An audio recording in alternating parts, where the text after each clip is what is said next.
when it comes to leadership, and I think you probably agree, I think we all have the ability to be leaders, even if you don't have any direct reports. But whether Mhm. you're a parent, whether you're high school coach, or coaching your kid's soccer team, or maybe you're just an individual contributor who wants to lead by example. I mean, I think leadership starts with self mastery and leadership, and just modeling the behavior that you want and think other people should follow. Welcome to the Sharpen the Spear podcast, where we help home service pros cut through the noise, sharpen their business tools, and reclaim the profit, freedom, and impact they've been missing. I'm your host, Richard Walsh, Profit Freedom Coach, and I'm here to help you stop grinding and start growing. Let's sharpen the spear. And we are back on STS, Sharpen the Spear podcast, with another incredible guest. I've got Damon Lembi with us today, and I'm excited for this interview. Okay, I probably say that with all the interviews, but that's how great our guests are. Okay, they make me excited. Okay, and I want to talk to them, and it's really a great thing. So, with no further ado, Damon, as we always do on STS, no one knows Damon like Damon. So, Damon, give us that backstory, bring us up to speed, and we will get into the conversation. Richard, it's an honor to be here. Thanks for having me. Absolutely. So yeah, I'm Damon Lembi, born and raised in the San Francisco Bay Area. And for me, growing up, it was all about sports, baseball, basketball, football. I had all my buddies were playing sports, big Giants fans, Warriors fans, 49ers fans. And fast forward to high school, by my sophomore year, I realized that if I wanted to play college or professional sports, baseball was my ticket. So I went all in on baseball, worked really hard, turned out pretty well for me. I was a high school All-American, and my senior year, I was drafted by the Atlanta Braves in the 13th round in 1990. So I'm dating myself there.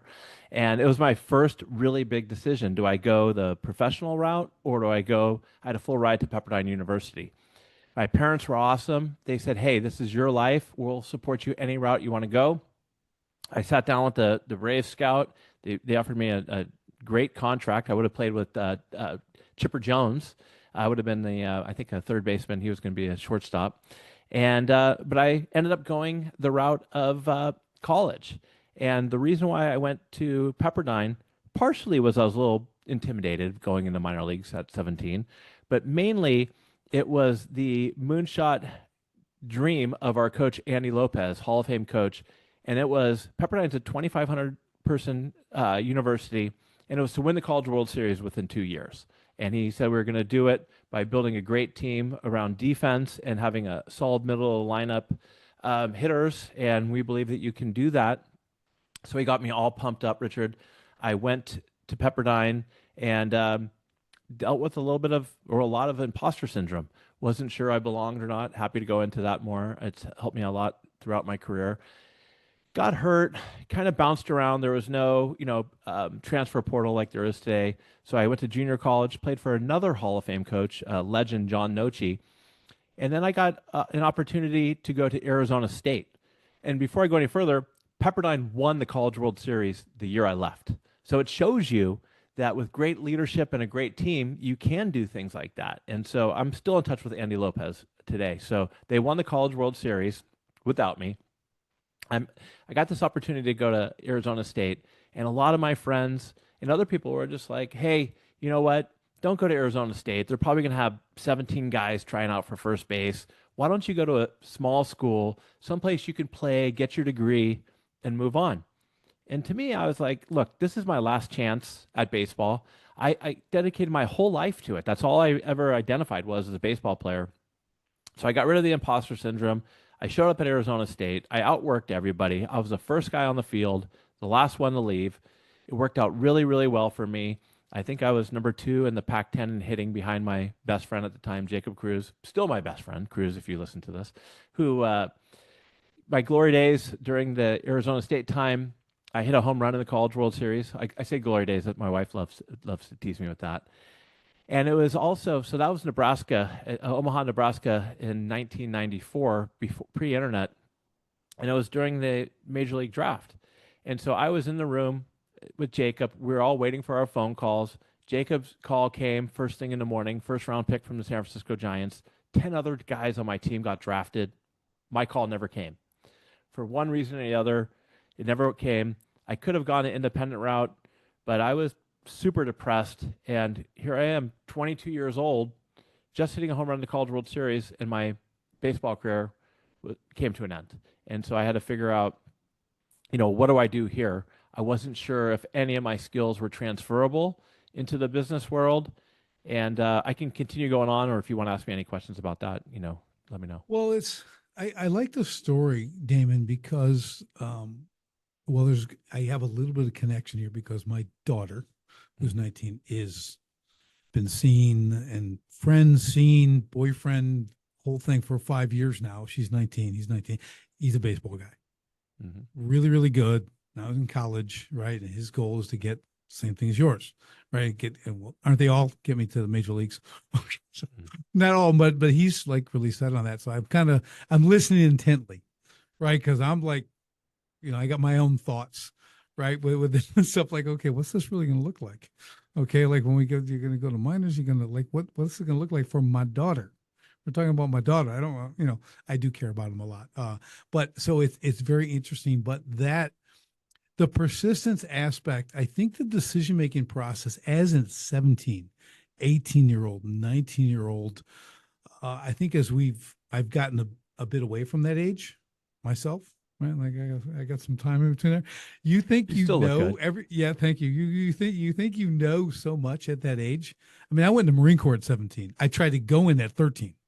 That's the Wow. level of that. If you crawl inside there in my head, this guy's a nut job. You're Okay, so tough. so but whether that's right or wrong, like all that decision making at those early ages are kind of unique, and like I, I'm impressed by your ability to like kind of stick with the baseball, make it work. You have options. You have family telling you what to do.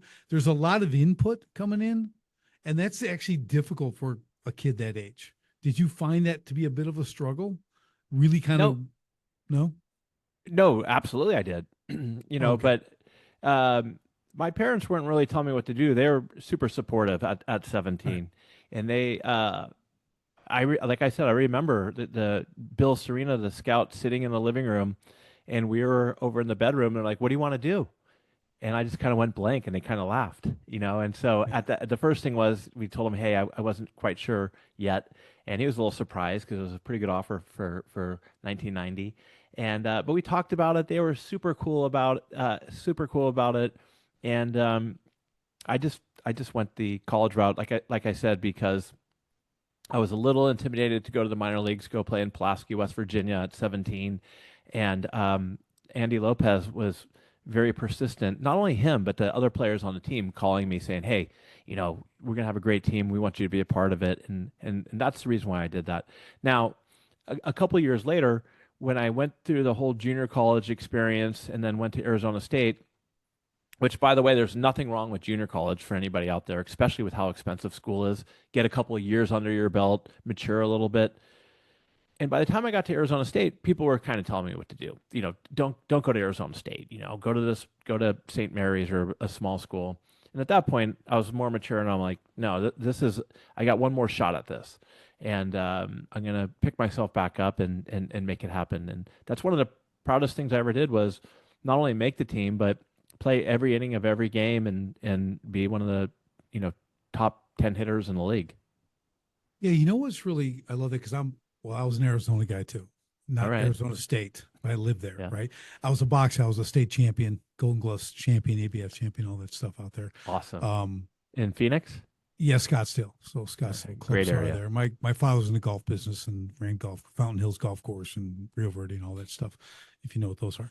But and my uncle built the Phoenician, right? Camelback Mountain, all that stuff. We did all that. So we went out there in like '82, right? So I time in there. Then I went to Marine Corps in '83, and you talk about decisions, which is kind of interesting because my mother at 17, you have to have them sign to go in the military, right? They got to sign off because I'm not an adult, And my older brother's already in the army, and so I'm like, well, I'm going to be a Marine. I've been wanting to be one, all this time. And she's like, any branch but the Marine Corps. Your brother's in the army going there. I'm like, I Was your can't. dad? No, he wasn't. No. And so I'm like, well, mom, I have to be the best. I can't go in the army. I got to be the best. It's just like, it's just thing. Oh, your So brother loved that. yeah, he wasn't there. He was in the army. But yeah, we kind of joke about it, of course, maybe we're all brothers in arms, but so what I did was, and this was one of those beginning, something I took with me now into business was I brought two recruiters over, also known as the greatest salesman in the world. Okay. There's no one better for selling than a recruiter. Okay. They're, at least a Marine Corps recruiter. They're amazing. So one sat on the right side of my mom, the other on the left side of my mom on the couch, and they basically browbeat her for 3 hours until she finally threw her hands up crying and signed the paper so I could leave. Okay. Like I'm going. And 3 weeks later, I'm in the Corps. Okay. So, I was very driven to get what I wanted to get. It's like I was so focused on that, but then coming out was the same thing. Like, what are you going to do? So I get it. So there's all this, that's what I mean. All this input. I have kids now. I have 6 kids and they're all 19, 18, 20, stuff Six. like, yeah. So all within like 3.5 years of each other. So like you're talking madness, right? So now I'm going to call it aging out. They're aging out all at the same time. So I've got like, there's a lot of plates spinning right now. One's in the Marine Corps, so that's great. Another one like moved out, and, to get a job, that's all good. And I got 4 left and I'm doing all that. But I watch their decision making process at this age, and I try to remember it. I'm thinking like, man, what is?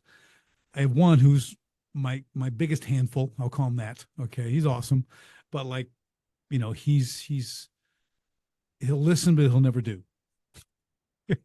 He'll listen, say, but so now I always preempt each conversation with, I know you're not going to do this, but I'd be remiss if I didn't share it. Okay, I'm going to let you know this is a possibility. This is an option. Okay, so you can take it or leave it. Kind of like your folks, right? They support you. I'll support them. Okay. 2 weeks ago, he wants to ride a bull. Never rode a bull Mm. before. So he goes and, wow, and did it twice. Did it twice, not once, did it twice. He wants to do it again. So again, that's him, right? So I don't know where I'm going with all this, Damon, but I think the whole point is at that age when you have input, but I'm going to say you were very fortunate.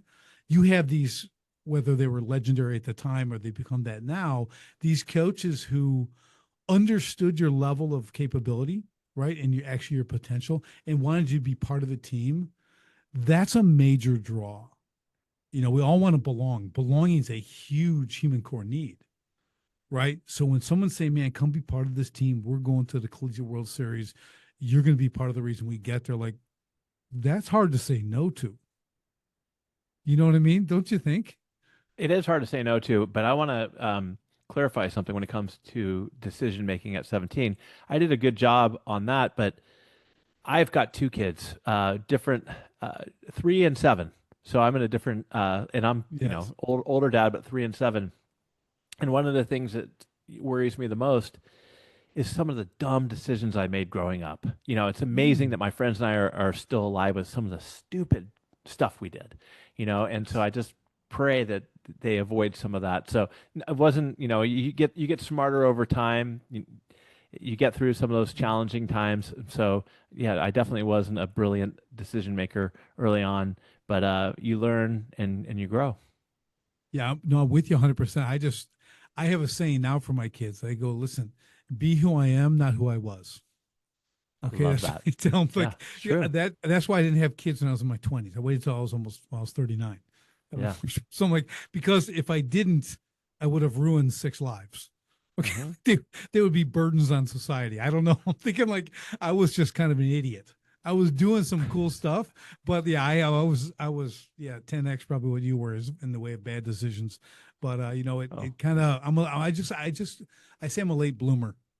I got to figure it I, out. It just took me longer than most. I'm with you on that. I mean, I didn't get married. I got married 10 years ago, so 42, and had kids at like 43, 44. And I look back on some of the women I was dating earlier on. They may not have been the best mothers, and I wouldn't have been the best father in the 20s and 30s. So I'm very grateful that I did wait. I mean, my biggest, thing that disappointment is my best friend was my dad, very best friend, and he passed away of cancer at 62 before back in 2011. So he never got to see any of my children. So that's my Right, biggest right. regret. Yeah. Other than that, I feel like I did married above my league, as they say, when it comes to mother and great kids and much more mature. And you look back at some of your friends who got married in their 20s, and unfortunately, a lot of them are divorced and kind of miserable. So, there's trade-offs, but I'm definitely happy that I waited. Yeah, I'm with you. I was 34, getting married first at 39, and that whole thing. And it's been awesome. Like my wife's younger than I am. So, and Mine too. my funny was I never dated a younger woman my entire life. Hmm. I always dated older women until I met Oh, her. And then bam, perfect. And it's been 26 years now, so it's been really awesome. So that is, you're right. good And for that you. it wasn't until that timing, right? Like I'm running a business, I got a successful business, I'm doing all that kind of stuff finally. And then like you meet that and you make the next step and all that stuff. And we've been through a ton of stuff, 6 kids and all this stuff. So, but yeah, it's really been a good thing. It's been a blessing for me to kind of keep me going because we lost everything in 0809, Hmm. business, So did my home, the whole family. thing. Yeah. So Yeah. we were at nothing with 6 kids under four. Wow. Okay. Like, Talk what are we about gonna do? And I'm like, talking about and grit coming through that. yeah, yeah. And she's tough. I mean, we Good for we you. nicknamed her the commandant. Okay. You need that. I mean, you need a partner like that, Yeah, to go yeah, through tough times. Somebody who has your back and you have their back, whether it's in a personal relationship or whether it's at work, surrounding yourself with great people and working together. You can't do it alone. yeah. That's for sure. And I was a bit of a loner the first 20 years of my business. I didn't take help. I was doing everything myself. It was just kind of that jarhead mentality. We are a little thick upstairs, so we don't. We'll get it done. It's just it's always going to be the hard way. You know what I mean? I don't know if you ever seen the meme, Damon. There's the maze box. Like your mouse will Yes. go through. So they Yeah. got the mouse in the maze, and he just got it on the diagonal. The mouse is smashed through It's just the trying to entire smash through thing. it. Just it does. There's just a smashed line, and the cheese is gone. It go if you know a Marine, that you understand. That's how we do things. So we're a little different that way, but yeah, that's awesome. So let's go into like where'd this take you? You get the baseball thing done, you kind of do that, you finish school, everything else. Now you're out, and now obviously we know we have a period here where you're going to be doing stuff because you're not married yet or anything else. So like what's next level here? Where'd you go? So I was really lucky. I'm 22 years old. My identity was a baseball player. Didn't know what I was going to do, but I came from a family who had one of the largest real estate companies in San Francisco at the time. And we had a hotel chain and a bunch of apartment buildings and even a Chinese restaurant. And but my dad was starting this small computer training company, and like a lot of great entrepreneurs, he went and took a computer training class because he wanted to digitize our family's portfolio. And he thought the class was boring and long and stale. And like a lot of great entrepreneurs, like I just mentioned, he said there's got to be a better way to do this. And so he went out, solved his own problem. He called up the gentleman who was the CFO of our savings loan in the 80s. And he's like, I want to have classes that are short, quick, and fun and inexpensive, and people can come to San Francisco and hang out and make friends, connect, get dates. Who knows, right? But computers are going to be hot. This is pre-internet, so I just happened to be getting out of school. I started as a receptionist there for two reasons. Number one, I didn't want to have people think I was like some silver spoon kid at, senior level leadership. I wanted to work my way up. And number two, I didn't know if I was capable of doing anything. So I started at the front desk. I did that for a couple of years, answered more calls than anybody. And one of the first things, Richard, that I recognized is that people didn't have the same work ethic and competitive spirit as they did in sports, at Yeah. high level sports. And I was shocked. And early on I said, look, I want to give back to my family. They did so much for me in this great childhood I had. I don't want to see this investment and learn go to waste. So I went all in. I worked really, really hard and tried to lead by example. And I started teaching classes. I never used a computer before. I mean, I went to Arizona State. I wasn't a huge academic. I was a baseball player at the time. Arizona State's a great college now, by the way. And I did sales, closed some of our biggest deals. And 5 years into it, the guy wasn't really working out as CEO. And I threw my hat in the ring with the board, my dad and the other people. And I said, look, I've answered phone calls more than anybody else. I've taught classes. I've closed some of our biggest corporate deals. Give me a shot. And so I took over as CEO in around 2000, right in the heart of the .com days in San Francisco and everywhere. But that was like the heart of it. Mhm. And I've been running Learn It ever since. And so we're coming on to middle of this year of 2025 is our 30th anniversary and I've been here ever since, and I've loved what we do. And we went from being mostly a computer training company to now we're more of a overall live learning platform that just helps business with mostly leadership and soft skills, which I hate using the word soft skills, but Yeah. I mean that's pretty much what we do, and here we are. Yeah, that's awesome. That is awesome. It's interesting, Damon. Like, firstly, I'm always impressed when we can do something for 30 years in one place. Okay. Well, it's either Because, smart or really stupid. Who knows? well, I mean, I always people what, are congratulating me all the time. They're saying, "Hey, congratulations, that's so awesome." I said, in one way it is, but maybe I missed out on other opportunities. But I just really enjoy. I still enjoy it. I can't wait to go to yeah, work. but that's key. Yeah, It's the people who stay in misery. Like, I have no empathy. I don't have much empathy for anyone, but I have none for them. Like, dude, you wear shoe. You got shoes, walk. don't be a Like, victim. go, like, just go do something else. Like, go. I mean, you're living in misery, and complain about Mhm. your job every time I talk to you. That's why we don't talk anymore. Yeah, That's what you do, right? So I love it. I mean, I think it's really cool, and I'm sure you brought a ton of value, obviously, to it. You're still in that position. When you're talking leadership, because you're kind of focused on that, which I do a good amount of that as well myself. Um, it's a really interesting field, and if you're watching it now, like, so we coach businesses, right? We're working with all these people, we're doing this, but it's like anything that gets popular. Okay, now back in the day, because you and I were pre-internet guys and everything else, I hmm was a little more than you. Like, there was no coaches.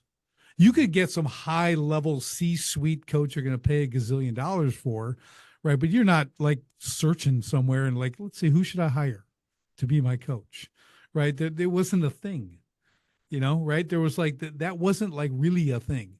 So whether it was startup or your mid-size or whatever you're doing, that wasn't there. So today's way different, right? You can do searches and you can have all the people you want, right? You can find for everything. If you want to, I, what I, one lady, she became a happiness coach. yeah. Okay. Okay. You're a Well, happiness coach. hey, there's something for everybody, right? There is. Yes. And I'm going to leave it at that for her. Okay. Good for her. Good for her. Yeah, Okay. good for her. I'm not hiring a happiness coach because I'm already happy. But anyways, I look at this stuff now and I'm like, leadership itself, as this is it's how do I explain this? Okay, I'll use the analogy of, what do they call the guy who graduates last in his medical class? Doctor, right? He's still a doctor. He's the Mhm. last one. He was the worst, but he's in the field, right? So what I'm seeing in this leadership category in coaching is a lot of people who are, I call them AT, all talk.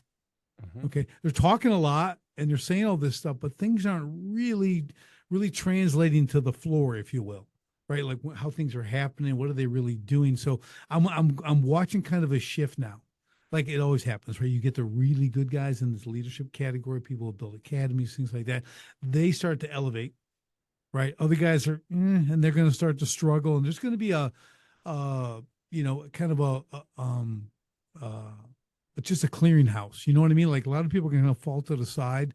And my point to this is, like, are you seeing that? You're in directly in that space from a competition standpoint. What are you seeing happening in the field of leadership itself? Is something like, am I kind of on track with this or what? Yeah, I'd say. I mean, I think leadership is really evolving, and Yeah. I think what you're saying is the people who are all talk or what I like to call know-it-alls. A lot of times they get left behind because Yeah. if you're not evolving and changing and growing, I mean, we have 5 generations in the workforce right Yep.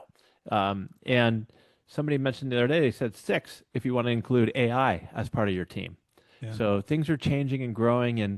and I just think that you have to be open with a beginner's mind and humble enough to say, hey, look, I don't have all the answers. And there's people out there who are smarter than I am. But I'm going to surround myself with great people as a leader. I'm going to give people the autonomy they need to be successful and roll up my sleeves and do the work and support them and make it happen. Now, when it comes to leadership, and I think you probably agree, I think we all have the ability to be leaders, even if you don't have any direct reports. But whether Mhm. you're a parent, whether you're high school coach, or coaching your kid's soccer team, or maybe you're just an individual contributor who wants to lead by example. I mean, I think leadership starts with self mastery and leadership, and just modeling the behavior that you want and think other people should follow. Yeah, I'm with you there 100%. I think it's the starting point, like you're talking about. It really comes down to, it's really a character issue. It's Mhm. core values. You know what I mean? You start looking at core values and character and what you are, because you're going to align. You're not going to align with every client, right? That's a good it's a good thing, right? There's different coaches. Like, I can take people to certain levels. Like, we'll talk about sports. You got your grade school, you got your middle school, you got your high school coaches, then you got your collegiate coaches, then you have your professional coaches, right? Like, in each one, you start with one and you go those years and you go to the next one, and each one builds on it, right? Because the college coach probably isn't going to do really well with the grade school kids, Mhm. right? Because they're trained to have an expectation of a certain level of performance that they're going to work with. And I think leadership in general and business coaching and things like that is kind of that. Where are people at? Where can you help the most? Right? Like, what's your wheelhouse in leadership? That's a big umbrella, right? When you say leadership, that can be all kinds of stuff. And we start to see it, so we really look at it. And I think if you don't start with the basic foundations, though, again, the right core values and the right character, it's going to be hard to lead people, because they need to trust you and need to align with you, right? And listen to you. It's not you just walking because I have a title, I get to tell you what to do, and it's all gonna work out great, right? It just doesn't work that way, Not in these day and age. The whole command and control doesn't work anymore. right? And I agree with you. If you can't lead yourself, you're not going to be able to lead anybody else. And I'm a big believer. I wrote a book called The Learn It All Leader, and kind of like the traits that I think it takes to be a great leader are humility, integrity, curiosity, having courage to make tough decisions. And something that you kind of touched on too is ownership, being Mhm. accountable. And you got to do those for yourself before you can. And I think you got to earn the trust of your team. You can't just walk Mhm. into the door and expect everybody to trust you. You have to earn their trust. Yeah, it's an absolute process. It just there isn't, and you're right about that. I love that you brought up the five generations. I was talking with someone the other day about the same thing. You start going, man, and they all communicate differently. Hmm. They all can, I believe, I know they can all get the work done if you can direct them properly, right? You have to speak to them at their generational level. We were talking about this, like a boomer, tell them once and they go get it done. There's no, like, okay, I'll go knock it out. A millennial or a Gen Z guy, it's a whole different process, right? Because again, they have phones and screens and they look everything up and they whatever, right? So there's a And whole they different. ask why 100 times Yeah, too. that's it. The why. They need the why, right? They Yeah. actually need the why, which I am totally okay with giving, because we build like strategic visions for the companies, and like everybody understands the why. And it's Hmm. not it's not a mission statement, it's a vision, so they'll know, and then we can apply it to achieving the strategic vision. So I love that. But again, I do too. you have to understand like who you're actually leading. I gave this to a guy the other day. We were talking. You ever read the book The Endurance, about Ernest Shackleton stuck on the ice for No, like is it 3 years? good? I'll check it out. You have to read it. Okay, I I'll mean, write it down. from a leadership standpoint, Endurance. like, yeah, it's called Endurance. And this was like 1916 when they went and did this. Okay. Okay. And they get stuck on the ice for 2 years. He brings everybody back alive. No I spoiler think alert I've here, heard of but it. I think I've heard of it. it's you'll love it as a leadership guy, because what he did, he was just a magnificent, I mean, leader. Like the individuals, because you had all kinds of, you got sailors, man. You got guys who are picked. These guys haven't been through a process. It's not like you got Navy guys. You got a bunch of dudes who, like, it was amazing. And that book tells the story so magnificently. Definitely. So I highly recommend it. I just think it's a great book. It was funny. One of my son got his Eagle Scout shortly before he was going in the Marine Corps too. And a guy gave him a stack of books as a gift, like leadership and Hmm. that was one of the books. I'm like, oh, I love this. I love to see that in that stack. That guy, I made him read that first. That's great, That's awesome. So yeah, so it's good, but you really have to start understanding those aspects of the ability to communicate, how people receive communication, right? I think it's really important. And I didn't know this. Okay, when I ran my business, I tell people this often. I just hired people like me. If you weren't like me, guess what? You ain't gonna make it a week. Okay, not the best way to do it. Okay. So good if you can get 3, 4 guys who, like, you don't really have to communicate much. You show them, we get it done. But I had to learn after a while, like, wow, that's not really scalable. you know? No, no, I agree. And it's joking a little bit about the Gen Zs asking about why. But what I tell other people, other leaders who might get frustrated with it, I said that they make you better leaders by getting you more clear with your vision and pushing you. And I believe great leaders have to be kind of like chameleons in the sense that you need to adapt with the different type of leadership that your team needs. People, you can't treat everybody the same, and just like you said, you can't hire everybody that's just like you. That's not the way to go about it. The best thing you could do, and one of my favorite books is Team of Rivals, the one by Doris Kearns Goodwin, where Abraham Lincoln brought everybody into his cabinet who hated him and they were different than him, and it challenged him to get out of his comfort zone and learn, grow, and adapt. And I think that if you can surround yourself with different people, with diverse opinions and have an open mind to what they have to say and realize you're not the smartest person in the room and tap into their strengths, I think that's what sets up a great team, especially in the business world. Yeah, I think what it also does is it pulls out a new level of innovation. I think 100%. people overlook that. You know what I mean? Because they're seeing it differently, right? So their solutions are going to be different.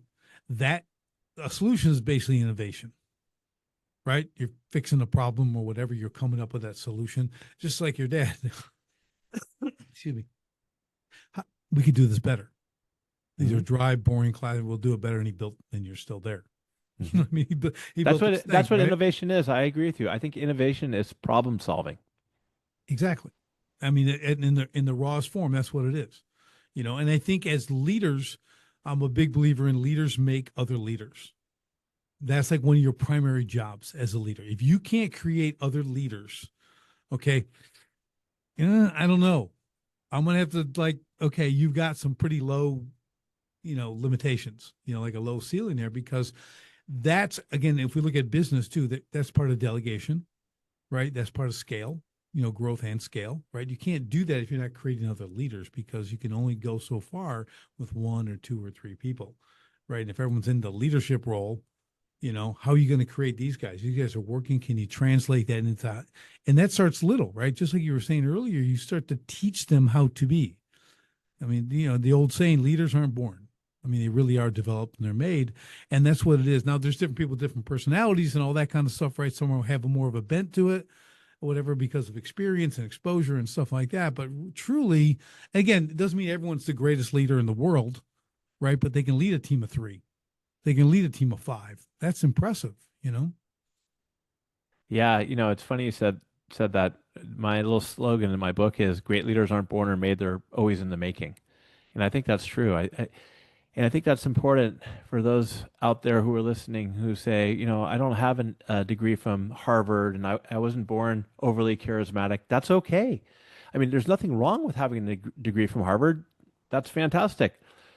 But what I like to, I'm an example of somebody who doesn't, and you are as well. And we did it through grit, hard work, and getting out of your comfort zone and being okay with making mistakes. And Yeah. that's what happened. I mean, the whole leadership thing isn't a linear path either. You're going to have a lot of ups and downs. You got to be able to dust yourself off, get back up, and make it happen. Yeah. I think the sports analogy comes in here too. And anyone can win.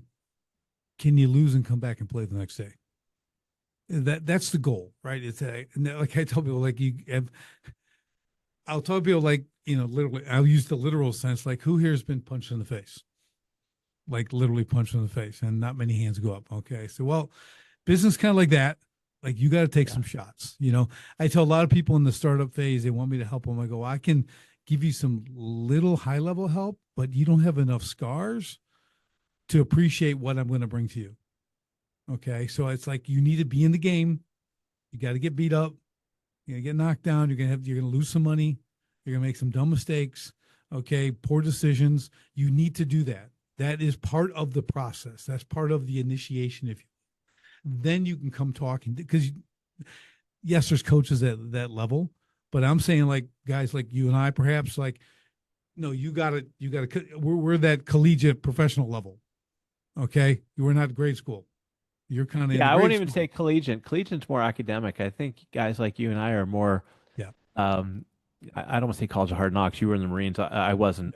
Yeah. But we've lived it. I Yeah. mean, I made some bad choices on overexpanding in during the .com days, and when it busted. If I didn't have my family support the first go round of it, we wouldn't have made it through. And my dad would like to say, "Hey, you got one of the most expensive real world MBAs of all time." Yeah.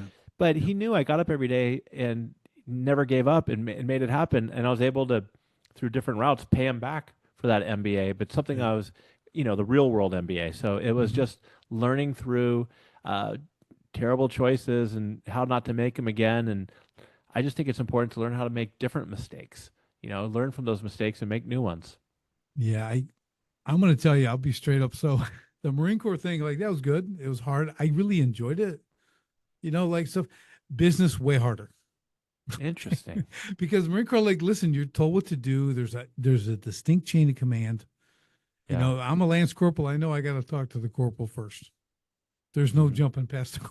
Then he goes to the Interesting. sergeant and all that. You can go all the way to sergeant major of the Marine Corps. If you can't get your problem Mhm. solved, but you understood that you got direction and you go and do it and you achieve it at all costs. So as when you think about it, it's like, well, that's actually not difficult. Mm. You may suffer. Maybe for you. Yeah. Okay, yeah, no, I agree, but I'm just saying, like, it's very black and white, and you go out and you achieve it. And again, that's me. I Right. respond to that. It's Right. black and white, so you know what you're supposed to do. I think where a lot of people have a hard time is actually doing what you have to do in the Yeah. sense that it's hard and pushing through, Mhm. whether it's the training or any of those kind of situations. So black and white, yes, as far as like you got to do this and not that. Maybe you don't have to have the imagination or the creativity, but you got to have the freaking Right. mental strength and even physical strength to be able to do it. Yeah, I learned that with my son, he's been about a year and a half now, going on, yeah, a year and a half, almost 2 years, in the Marine Corps, and the amount of people that dropped from basic training, which I never thought was a thing. Okay, but like it was crazy. 55 guys started second day of the second week, which is the second week when you get your real DIs, your real drill instructors, versus like admin. So that's when the screaming really starts. Hmm. Okay, like 20 guys, like Wow. bailing. I mean, literally trying to kill themselves and stuff, crazy. He ended up graduating with 35 guys in the platoon instead of 55. We graduated with 55. But then SOI, School of Infantry, same thing. Guys drop it. Guys can't get up the hill. They don't want to hump the hill. It just kept going and going and going like this. MSG school, same thing. Like guys just, so you're right. You're absolutely right on that. It's that kind of no quit thing that I don't know if it's just a piece of you and what it is, and how that's driven in you. Because again, 6 kids, I don't know. Do all my kids have the same no quit that my oldest does? I don't know. Yeah. I They mean, I haven't don't been know. tested. You're not tested till you go through Well, I stuff like guess the he question has. is drive something that you can be taught or not? I Right. mean, I don't really know the answer to that. I I think don't maybe either. you either have it or you don't. Yeah, I think I kind of I lean towards that way. It's in you, and I don't know if it's. I'm not saying it's like you have a gene in the DNA or something. I'm just saying that sometimes that drive comes from experience, meaning like the environment you're raised in and stuff like that, your I think it's a influences. big if you're I live in Marin, California, and it's very possible that kids can be grown up and grow up entitled, because their Mhm. parents make it super easy for them. I grew up in a well-off family, but my parents never let us sit around. I mean, we were always accountable and we had to do things, and we're realized the value of a dollar, and we're grateful for what we had. I think that the experience, like you said, and how you grow up could be the difference too as you get older if you have some drive and motivation or anything.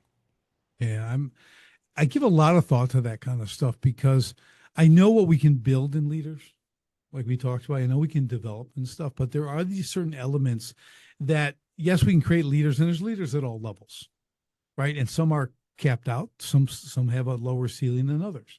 As far as limits and ability to lead and lead quantity and stuff like that. And then different situations. So it's a pretty complex overall picture when you look at it. Leadership development, right? That's why there's a lot of coaches that I'm seeing come up, right? Because if they're smart, they are niching. Hmm. right? They're becoming a certain kind. You're not a coach to all things. No, you can't be the jack of all trades, master of none, is Yeah, what it comes down to. I mean, you got to yeah, find where your niche is and work with people and be honest enough to say, hey, where are you going to bring value? Where are you not going to bring value to people? mhm. Yeah. It's that's business 101. You can't be all things to all people, man. Understand who your ideal client is. Understand who you serve the best, and go after only those people and serve them at the highest level, right? So it really crosses over. And leadership's the same thing. You got to get the right leader in the right place, right? So I mean, it's whether it's the seats on the bus or wherever whatever analogy you want to use, I think it's really important. But like you said, diagnosing, do they have the drive? What's actually needed? What are kind of the benchmarks for this job, right? Like, well, like what are we really, what are we really comparing this leadership role to? What do they need to lead? So if you go through the hiring process, you're looking to hire a leader. You'll see this stuff out there, but it's it's usually relatively vague when they're looking for that kind of stuff. So I think to do a good service for that is really understanding what this, if you're looking for a leader, whether, and it could be a shift foreman. Okay, we'll go blue collar stuff. Maybe a site foreman on a construction site, shift leader on the floor, right? Whatever, team leader, whatever you want to say. Like, those are different qualities in those people from a leadership standpoint than you have someone at obviously a C-suite or middle management or something like that, right? So I think this is where it gets I don't want to say complicated, but it gets very specific on the skills they need to be developed. Do you see that too? Well, what I see is I think a lot of these skills can be developed. And it depends on the role. I mean, if you're hiring for a C-suite, you probably need somebody who has Mm-hmm. significant experience. Part of the reason why Learnit's been so successful over the years is I always do my best to hire for attitude and aptitude, Mm-hmm. and then learn how to level them up on the skills, whether it's through a coach, like you said, or through training. But I want somebody who comes in who's hungry, who's not afraid to make mistakes, who, isn't going to be on a railroad track. They're going to try things, and fail and learn and have that drive. So I, I think part of learned that is being in the San Francisco Bay Area as a small bootstrap business, it's hard to compete with Salesforce and Stripe and Mm-hmm. Google and these, huge comp plans. So I like to get, a lot of times young adults right out of college or, maybe who are looking to shift careers and make this like a sandbox for them. You want to get into sales, you have no sales experience. Well, they're not going to hire you at Salesforce, but I'll hire you and, put you through Right. some courses. But more than that, just like get out there and make your cold calls, do the work, learn. And these people might stay with me a year and a half. They might stay with me 10 years. But I want them to pick up the skills that they learn here that they can carry throughout their life. And that's just kind of been our secret sauce is getting people in early who don't have big egos, who are collaborative, and they have that competitive drive against each other, but they also want to work as a team and just trying to do your best to hire for those type of values. Yeah, I think that's really good. I watched a landscape company and they were getting pretty sizable.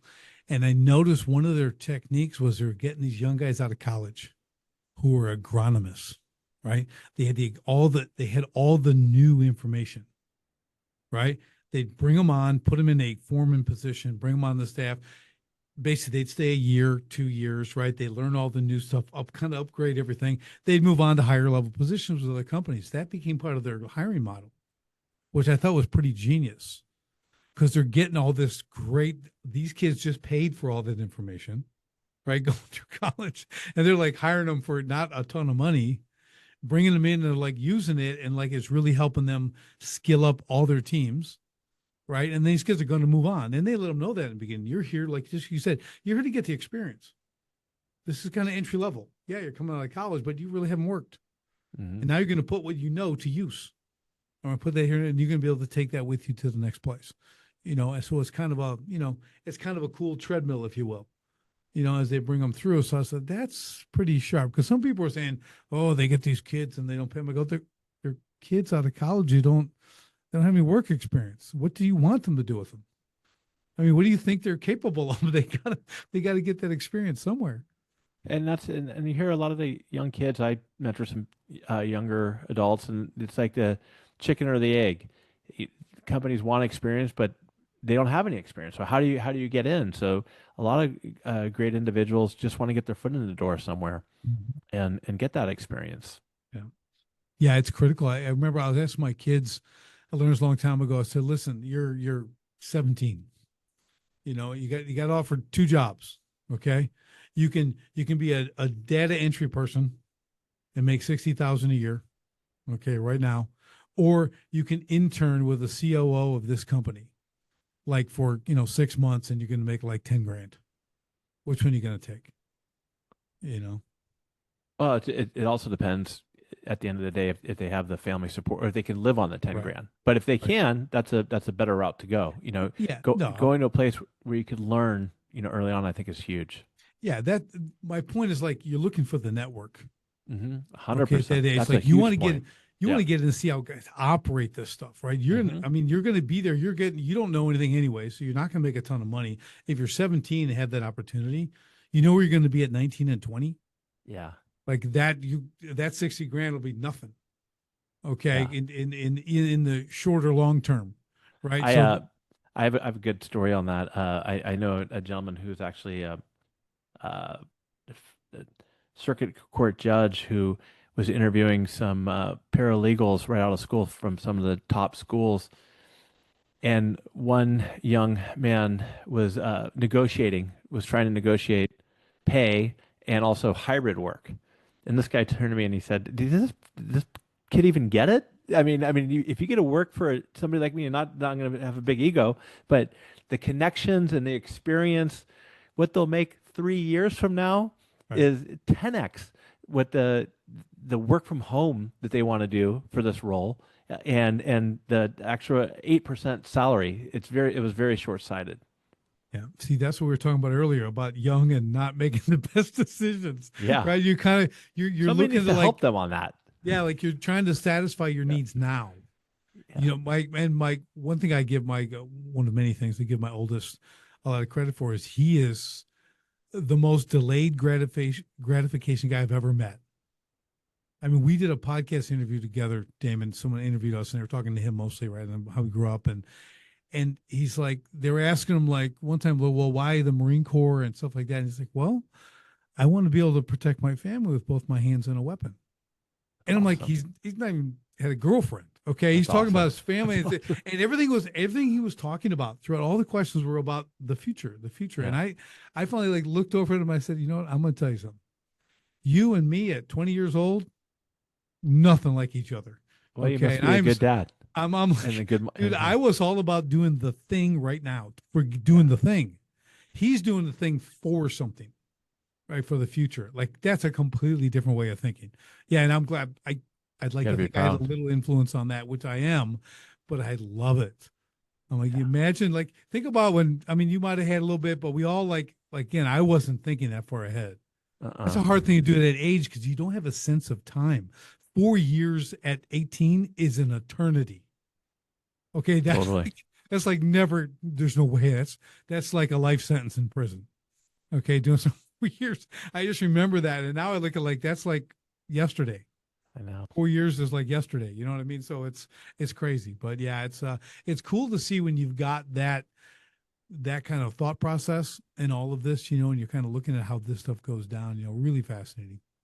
I do think the difference between your kid and the one who's trying to negotiate with the judge, some of it is upbringing.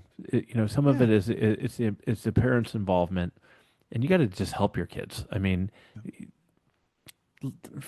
Think about the future, think about what's best. Don't always necessarily just think about yourself first too all the time. Think about like your son was like, I want to protect my family and the country, and not just me all the time. Right. Yeah. It's that servant leadership. You can hmm put it right in that vein, right? That's if you're not because you are serving. Okay. And again, and if you can take that mindset, and there's a whole trail you can go down on that. But the reality is, and again, I had to learn this too. Again, my first 20 was like experimental. First 20 years of my business, that was like a big experiment for me. Good leading, bad leadership, doing this, bad moves, right decisions, all that kind of stuff. I'm certainly not perfect now by any means, but I have a completely different mindset and vision for how I lead, who I want to lead, because now I'm about other people leading. Because I was that one man show, like I will make all the final decisions. Yeah. I'm like, I don't need to do that. There's no need, so I have a completely different thing. And that's why I can help. I mean, I wrote a whole book on my failures, a best-selling book. Okay. My failures were my best things. They're how I actually learned and how I was able to reposition everything and really move forward. And those are what help us the most, right? Like you said, you can't be afraid to fail, stumble a little bit, take some chances, get out. You can't be a lunatic. Okay. And do extremely stupid things, but that everything's not going to work out. And again, all we do is we come back and play again tomorrow. That's it. That's what you got to do. Yeah, In baseball, you come up to the plate, you strike out, you got to come back up in 3 innings. You better get it together, learn, do different, and dust yourself off and make it happen. yeah. That's what life's all about. I like sport, Damon, everyone should do something. Now, what did I do? High school, I was like, believe it or not, I'm a pretty big dude. I was a cross country runner. Okay. For some reason I could run. That and sounds I could run miserable. really well. Yes, it was every step is suffering. Okay. So Yeah. which might get you to know why I did all the other things like the Marine Corps and boxing, and I'm a black belt, and a lot of individual stuff where I suffered all the time. Yeah, I could see that. I could see that.